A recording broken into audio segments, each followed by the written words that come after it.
Gracious Goddess Isis, hear our prayer. Hail, Holy Mother, protectress, guide, and guardian. So mote it be. Hey Tubies, it's Psychic Bob. Well, here I am with my statue of the great ancient mother and goddess Isis. Now I know some of you are going to look at the title and say, what does this have to do with the holy cow? Well, let's talk about that, shall we? Now, my Isis statue is the great goddess Isis dressed in her Greco-Roman form. I have her done in the Greco-Roman style clothing. But Isis goes way back to ancient Egypt, and it's in her ancient Egyptian roots that we find the mystery of the holy cow. Now, as I was showing you, my goddess statue, my life-size Isis, is dressed in the ancient Greco-Roman style. But as I said, she goes back to ancient Egypt. And here's one of my Egyptian forms of Isis. Now, I have her done in silver because she's the silver goddess, the moon goddess. But if you'll notice up here on her head, she's wearing a crown that has, it looks like horns and a disc. This is believed to be the lunar disc and the horns. And the horns are connected to the cow. And Isis was believed to be represented by the cow. Isis and her sister Hathor are both associated with the cow. They're both considered mothers, nurturers, and protectors. And you know the cow gives life and nurtures all people. For humans, it shares its milk with humans, and food is made from the milk. So the cow has an ancient history of being gentle and loving and protective. And a cow always protects its young and oversees it. And so Isis became associated with the cow. And in her ancient temples, cows were brought into the actual sanctuary at times for veneration in order to bring the presence of the cow, of the goddess, of the mother, to tie it all together. So let's take a look at a few pictures from ancient Egyptian cow goddess worship.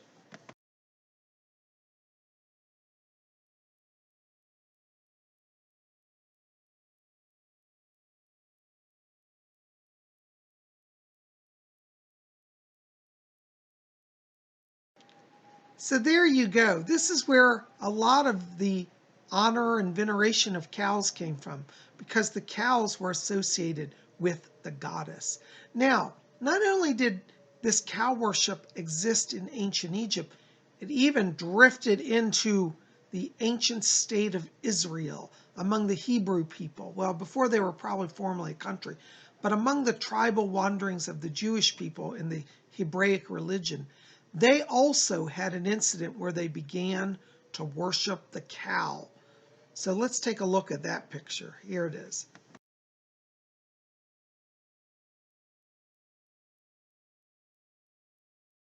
Now, what's really interesting is that depending on which religion you follow, either worshiping the cow is a great and honorable thing, or it's an evil thing. In the Jewish religion, it was considered idolatrous because they believed that God was transcendent, that he could not be depicted in any form. This is very different from the ancient pagan religions, which say that God can take forms and be present through images. So it depends on, I guess, your view of, can the spirit descend into matter and be present? And in my personal belief as a pagan, I would say yes. So in one religion, interestingly, worshiping the cow is considered a sin. Among the Jewish people, if you ask them, what is one of the greatest sins? They'll say idolatry. You cannot depict divine energy in any form that is either human or animal. So for the Jewish people, and I think this is still true today, the golden calf is an evil sign. However, this is not, as I said, the situation in all of the world, because there are still places in the world where cow worship is actively practiced. And the one that comes to mind is ancient India. That's right. In India, the cow is considered, again, a form, like the ancient Egyptians, of the great goddess, the mother. The cow is, in a sense, a goddess-like image. And is honored and venerated even by the very gods themselves. If you go to India today, you can actually go to temples of the holy cow. So you know that saying we always say, holy cow? Well, in India, it's actually true. So let's take a look at some of the holy cow temples and shrines of India. Modern day India, not just ancient India, modern day. Check this out.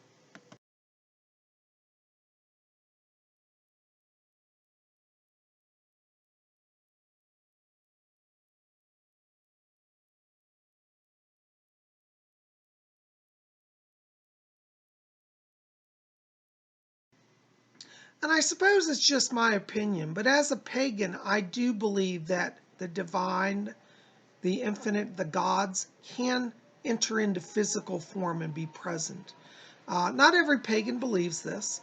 Not every Wiccan believes this, but I believe it. So I don't have a problem with the cow worship and the cow temples because I say, hey, if you connect to the divine that way, go for it. And honestly, if you're going to choose an animal to worship, isn't the cow such a gentle and sweet and loving animal?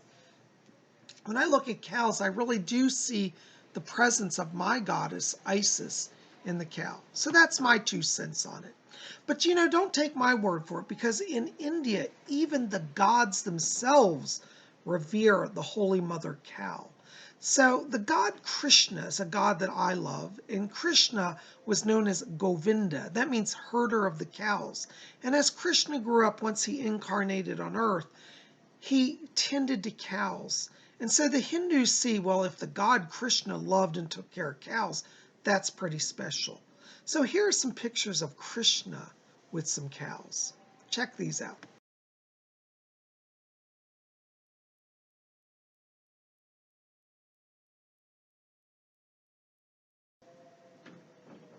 And not only did Krishna love cows, but also one of the other great gods of India, Lord Shiva, Lord of the dance, the master yogi. He would take a cow. He had a bull, a pet bull named Nandi. And Lord Shiva would travel in the Himalayas with Nandi. So here is a picture, or some picture, I think I have more than one, few pictures of Lord Shiva with his sacred bull, Nandi. Check these out.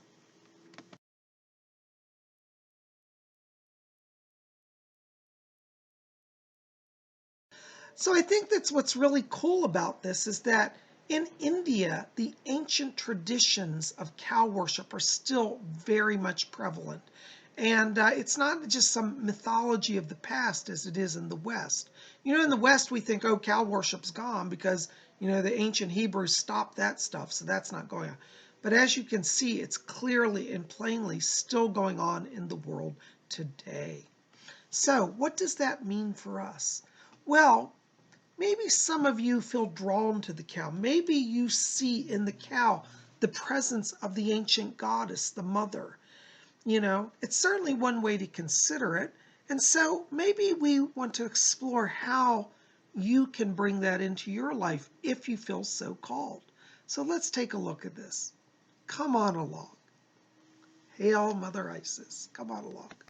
So if you feel drawn to the veneration of the holy cow, you might want to set up a small altar like I have here. So let's explore this. So really the only thing you absolutely need for the altar of the holy cow is the holy cow itself. And this is one of my statues. It comes from India, and it's beautiful. It's a Indian cow. They have a little different shaped horns. Called Sarabi cow, I think's the name of it. But this one's done in a beautiful golden color. Now, you don't have to have a golden cow. It could be even a cow that looks like a natural cow, like a, you know, you could get a, you know, a sculpture or even a toy cow, you know, like they make replicas of cows, miniature animals. So, but, you know, I've got a beautiful Indian cow here, which I just think is lovely. It's relaxing. And the other thing that you need after you have your cow is, it is traditional to offer incense before the cow. So we've got our incenser going here with some beautiful glowing incense as a sign of veneration. And then it's not really mandated, but it's, you know, you could have a light as well if you want on the altar. Traditionally, it's just the statue and incense, but I also like to add candles. So you can add candles as illuminator, as a votive offering to the mystic mother cow. And basically, you know, what you do is you go before your altar each day and you just pause and reflect and you say thank you. Cow worship, a lot of it is thanksgiving. Thank you for the food that you have every day. Thank the cow mother for the milk she provides.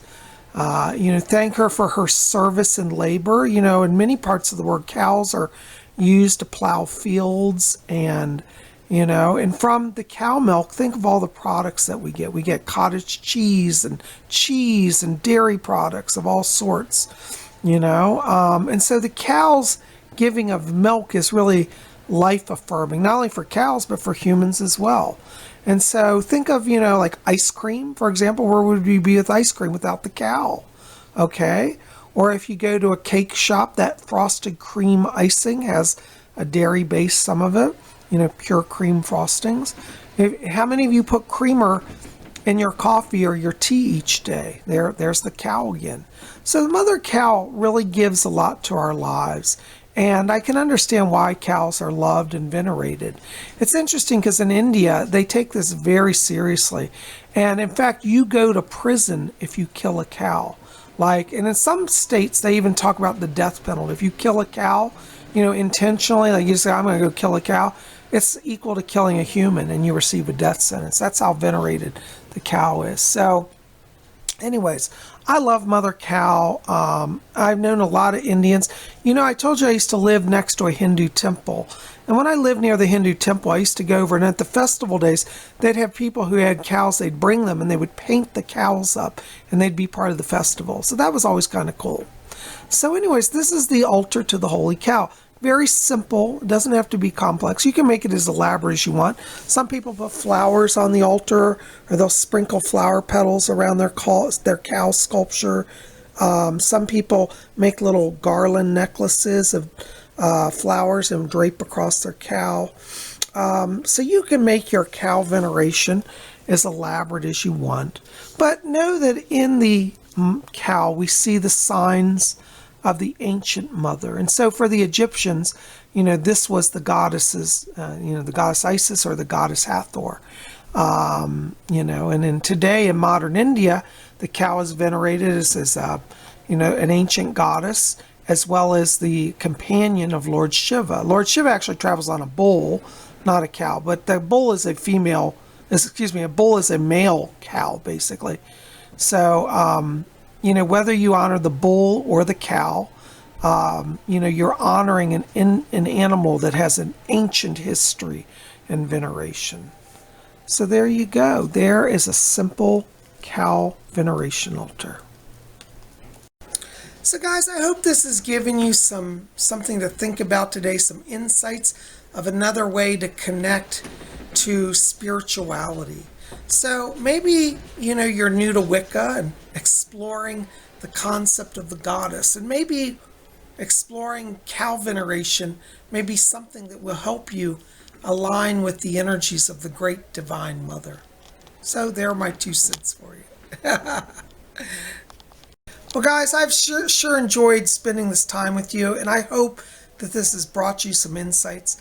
Listen, help me out if you would please. Like this video, give me thumbs up, favorite it, share it with your friends, and hit subscribe. Hit that subscribe button, be part of our channel. If you're subscribed, make sure you've got the bell clicked to get all notifications, so therefore you'll get updates. You guys are the best. Listen, keep it here at Spirit Channel. We got more coming. Tomorrow is Saturday, and that means our Saturday seance, so you don't want to miss it. Oh, in the meantime, also make sure to pop over to my website, get my latest artwork, Black Biomorph. It's only up till tomorrow, till Saturday. Get it today. And if you want to call to get on my schedule for a reading, I would love to hear from you. Give me a call, 703-825-3929. My number will be in the info box below. I look forward to connecting with you. Well, guys, may the great and ancient goddess richly bless all of you. We'll see you back here tomorrow, and until then, may all of you always blessed be.